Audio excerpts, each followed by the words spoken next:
Good morning students, welcome to our class. Today we are going to discuss about class 8 poem number 2nd. As you know, we have already discussed all the lessons and first poem also. So today our topic is the second poem whose title is geography lesson. जैसा कि आप सभी को पता है कि भाई हम क्लास 8 की बुक के सारे चैप्टर्स जो है उनको एक्सप्लेन कर चुके हैं और फर्स्ट पोएम जो थी the ant and the cricket उसके बारे में भी हमने डिस्कस कर लिया था। आज का टॉपिक अपना है पोएम नंबर 2 जिसका कि टाइटल है जियोग्राफी लेसन्स। तो अगर अभी तक आपने वो सारी चीज़ें नहीं देखी है तो देख लीजिएगा, चैनल को सब्सक्राइब कर दीजिएगा, बेल आइकन को प्रेस कर दीजिएगा ताकि लेटेस्ट वीडियो नोटिफिकेशन मिलती रहे। तो चलो आज अपन चलते हैं अपने टॉपिक पर जिसका कि पोएम 2 है, जिसका टाइटल आपको दिख रहा है geography lesson. Can you imagine what your city would like if you so it from 10,000 feet about the ground. अभी कह रहा क्या आप इस बात का अनुमान लगा सकते हैं, आइडिया लगा सकते हैं कि आपका शहर कैसा दिख रहा होगा जब आप 10,000 फीट ऊपर जाते हैं। Neatly planned and perfect in proportion like a geometric design. Neatly plan यानी कि बिल्कुल सही तरीके से, योजनाबद्ध तरीके से, एंड परफेक्ट इन पोर्शन और बिल्कुल सही तरीके से, लाइक ए जियोमेट्रिक डिज़ाइन के अनुसार। It would strike you as something very different from what is actually is while you are in a thick of it. अभी कह रहा है ये जो है और ज़्यादा आपको जो है डिफरेंट लगेगा जैसे जैसे जो है जैसा एक्चुअल है उससे, जैसे जैसे आप इसमें और ज़्यादा ऊपर जाओगे। Here is poet's description of the just such a view of the city and some questions that came to his mind. अब इस पोइम में जो है डिस्क्रिप्शन किया है, वर्णन किया गया है एक सिटी व्यू का, और इसके अलावा उसके जो माइंड में क्वेश्चंस आ रहे हैं उनका यहाँ पर बताया गया है। तो लेट्स स्टार्ट द पोएम। चलो पोएम को शुरू करते हैं। देखो क्या है। When the jet sprang into the sky it was clear why the city had developed the way I had seeing it scaled 6 inches to the mile।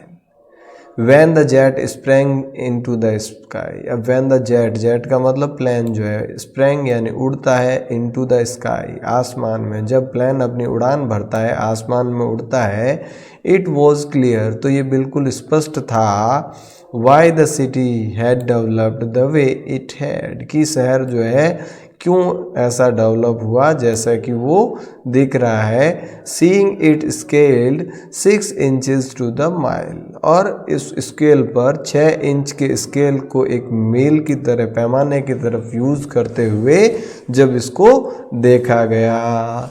There seemed an inevitability about what on grounds had looked haphazard, unplanned and without style when the jet sprang into the sky। There seemed an inevitability का मतलब क्या है कि वो चीज़ जो कि जिससे बचा नहीं जा सकता, जिसको अवॉइड नहीं किया जा सकता। About what on the ground looked haphazard का मतलब अव्यवस्थित, unplanned and unplanned without style और बिना किसी स्टाइल के, बिना किसी प्लानिंग के।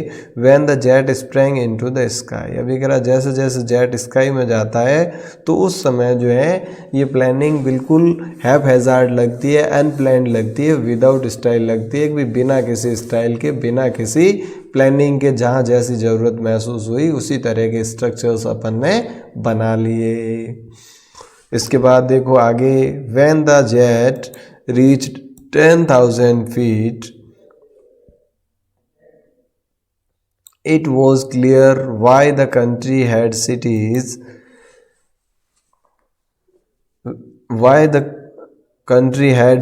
where the rivers ran and why the valleys were populated अब देखो when the jet reached 10,000 feet, जब जो जेट है वो 10,000 फीट की दूरी पर पहुंचता है, ऊंचाई पर पहुंचता है, इट वॉज क्लियर, ये बिल्कुल स्पष्ट हो जाता है the why country had cities where the rivers ran, कि भाई शहरों की बसावट वहीं पर ज़्यादा क्यों है जहाँ की नदियाँ हैं, and Y the valleys were populated, और क्यों घाटियों में नदी घाटी परियोजनाएं जो भी है वहाँ पर क्यों ज़्यादा पॉपुलेशन है, क्यों जनसंख्या ज़्यादा है।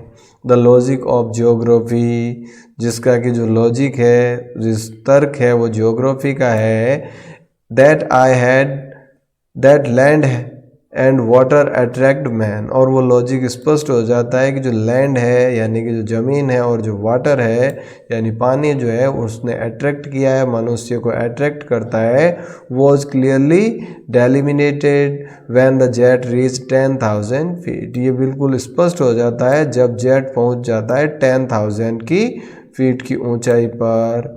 When the jet rose 6 miles high, और जब जेट 6 मील की दूर ऊंचाई तक पहुंच जाता है, it was clear the earth was round, ये स्पष्ट हो जाता है कि अर्थ जो है वो बिल्कुल राउंड है, and that it had more sea than land, और ये भी स्पष्ट हो जाता है कि समुद्र ज़्यादा है धरती की बजाय, यानी कि पानी की मात्रा ज़मीन की मात्रा में ज़्यादा है।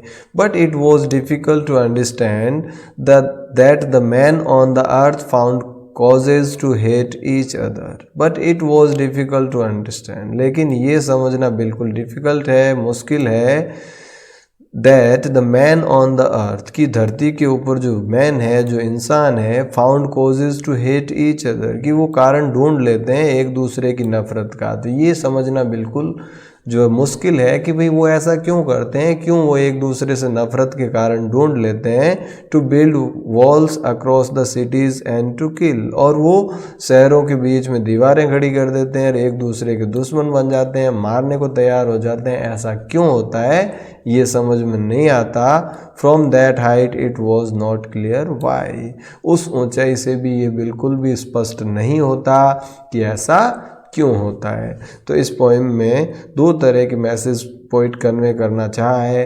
फर्स्ट तो ये है कि भी ज्योग्राफी की समझ जो है, बेसिक समझ हमें डेवलप करने का प्रयास किया है कि किस तरीके से हमारे जो स्ट्रक्चर्स है, जो सिटीज़ डेवलप किए हैं, उनकी प्लानिंग कैसी रही होगी, और ज्योग्राफी के जो पैरामीटर्स हैं वो किस तरह के रहे होंगे। इसके अलावा जैसे जैसे धरती पर जो है, धरती की मात्रा कितनी है, पानी की मात्रा कितनी है, कहाँ डेंस पॉपुलेशंस है, लोग वहाँ क्यों जाके बसे, ये एक ज्योग्राफी की बेसिक समझ बताने का प्रयास किया है। और इसके अलावा जो है दूसरा ये कि दुनिया के अंदर जो हेट्रेट्स है, जो नफ़रत है, एक दूसरे से जो विवाद है, इनके ऊपर भी आपका ध्यान आकर्षित करवाने का प्रयास किया है, ताकि आप इसको मनन करें, इसके बारे में चिंतन करें और इसको कम करने का प्रयास करें। तो अब देखो अपन बात कर लेते हैं क्वेश्चन आंसर्स की कि भाई इसमें क्या दे रखा है।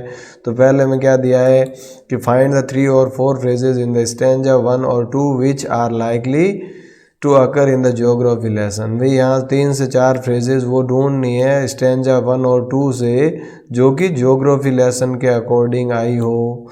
दूसरा देखो सीन फ्रॉम द विंडो, तो इसका आंसर आप ढूंढ सकते हो। नहीं तो देखो फर्स्ट पोएम का जो फर्स्ट स्टैंजा जो है उसमें जैसे ये आया है द 6 इंचेस माइल, इसके अलावा जो है यहाँ जो 10,000 फीट से जो है ये valley were populated, the logic of geography, ये सारी चीज़ें जियोग्राफी से रिलेटेड है। सेकंड चैप्टर देखो यहाँ पर आपको दे रखा है seen from the windows of an aeroplane the cities appears. तो एरोप्लेन की विंडो से देखने पर सिटी कैसी दिखती है, तो यहाँ पर ये थर्ड पॉइंट सही होगा आपका, एज डेवलप्ड एज नेसेसरी, यानी जैसी ज़रूरत हुई वैसे ही उसको डेवलप कर दिया गया। मार्क द राइट आंसर, अब सही आंसर पे आपको मार्क करना है। Which of the following statements are example of the logic of geography, geography की लॉजिक को सही करने वाले। तो देखो पहला, there are cities where there are rivers, बिल्कुल सही है ये ज्योग्राफी के हिसाब से कि भाई शहरों की बनावट या शहरों की बसावट वहीं ज़्यादा है जहाँ पर रिवर्स है। Cities appears as they are not from 6 miles above, ये नहीं है तो इसको ये सही नहीं है। थर्ड देखो, it is easy to understand why the valleys are populated, बिल्कुल सही है ये। इसके बाद देखो, it is difficult to understand why human hate and kill another, अब ये ज्योग्राफी के अकॉर्डिंग जो है लॉजिक नहीं है, समझा नहीं जा सकता कि लोग क्यों एक दूसरे को मार रहे हैं और नफरत कर रहे हैं। अगला देखो, the earth is round and it has more sea than land, बिल्कुल ये ज्योग्राफी के अकॉर्डिंग सही है कि भाई अर्थ राउंड है और यहाँ पर पानी की मात्रा ज़मीन से ज़्यादा है। इसके बाद देखो, mention 2 things that are clear from the height, देखो 2 चीज़ें तो वो बतानी है जो उस हाइट से क्लियर है।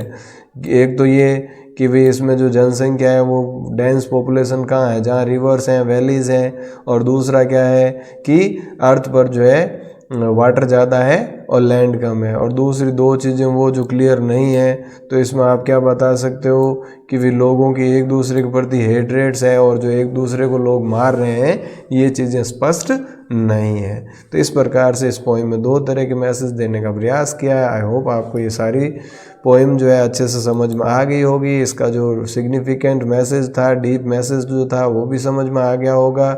इसी के साथ आज के इस सेशन को यहीं विराम देते हैं। मिलते हैं कल किसी अगले टॉपिक के साथ, तब तक के लिए थैंक यू। जय हिंद, जय भारत।